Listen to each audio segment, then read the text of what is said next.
Bonjour mes chers amis, voilà donc aujourd'hui on va clôturer la halakha de Mouksé, attention, concernant la catégorie Mouksé Mechamat Goufou. On verra à partir de demain la prochaine catégorie, mais la catégorie Mouksé à cause de soi-même, parce que ça ne sert à rien, on va essayer de terminer aujourd'hui Bezrat Hashem. Alors, donc on a vu les épluchures, on a vu la viande crue, le poisson cru, etc. Maintenant on va passer aux animaux. On appelle ça en Kodesh, on a Kodesh Baal Chai. Les Baal Chai. Les animaux, il faut savoir qu'un animal pendant Shabbat, il est mouxé. On ne peut pas déplacer un animal pendant Shabbat. N'importe quel animal, tout animal confondu, on ne pourra pas déplacer pendant Shabbat, c'est mouxé. Vous voyez, un animal, c'est pas un orel, c'est pas la nourriture, c'est pas un ustensile, c'est pas un kéli.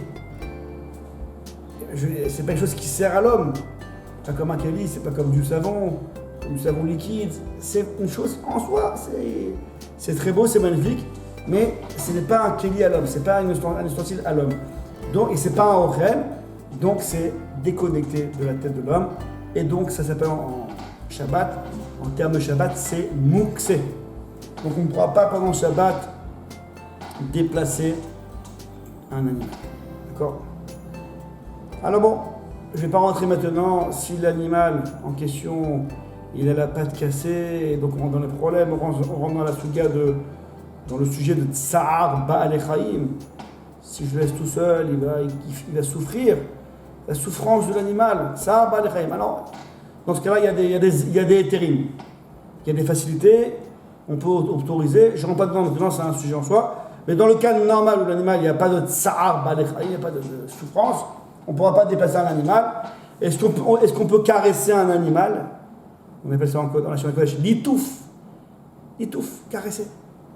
Alors si c'est un animal qui est costaud, comme ça, on sait que si on le caresse, l'animal ne bouge pas, pas de problème, on peut le caresser. Mais si c'est un animal qu'en le caressant, il bouge, alors c'est la source, ça s'appelle qu'on a bougé l'animal. D'accord? Donc si c'est un animal en caressant qui ne bouge pas, on peut caresser. Si c'est un animal que dès qu'on le touche, on caresse, il bouge, on ne caresse pas. Ça s'appelle qu'on a bougé un animal et, encore une fois, on ne peut pas pendant Shabbat bouger un animal car c'est mouxé. Donc, on va terminer avec le cas de l'aquarium.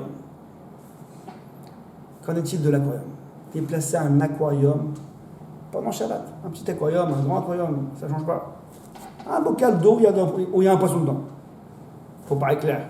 Est-ce qu'on peut pendant Shabbat? Alors, nous dit le Yalkut Yosef, Rafik Srak Yosef Shteta nous dit que on ne pourra pas dépasser un aquarium, puisque le poisson, il est mouxé, c'est un animal vivant, et l'eau et le bocal, donc l'aquarium qui supporte, qui contient ce poisson, qui porte ce poisson, lui-même devient mouxé.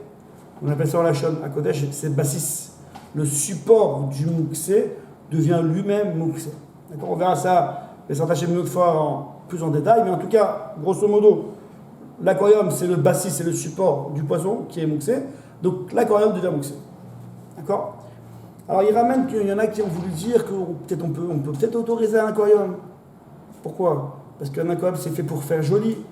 Donc ne regarde pas ça comme un poisson qui est mouxé. Regarde ça comme des fleurs, comme un quichoute. Quelque chose qui vient embellir la maison. Mais bon, il rejette cet avis. Bon, allez voir là-bas si vous voulez, dans le Siman Shinchet, là-bas dans le Yalkut Yosef. Il rejette cet avis, il dit que non. Finalement, vaut mieux être mahmir et de ne pas déplacer un aquarium pendant Shabbat.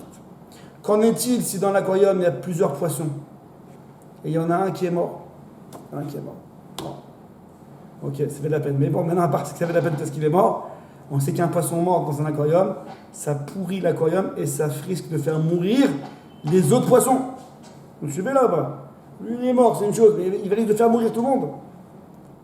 Alors dans ce cas-là, il y a une grande perte d'argent. À part ça, là, il y a un vrai tsar Baal Chaim.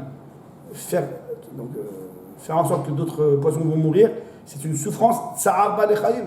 Alors le Shevet Halevi, Rav Wosner Zatzal, donc lui il ramène le Shevet Halevi qu'on pourra prendre ce poisson qui est mort et le jeter.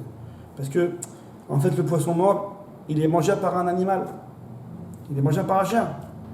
Donc, Finalement, le poisson mort, bien qu'il est mort pendant Shabbat, il n'est pas mort avant Shabbat, il est mort pendant Shabbat.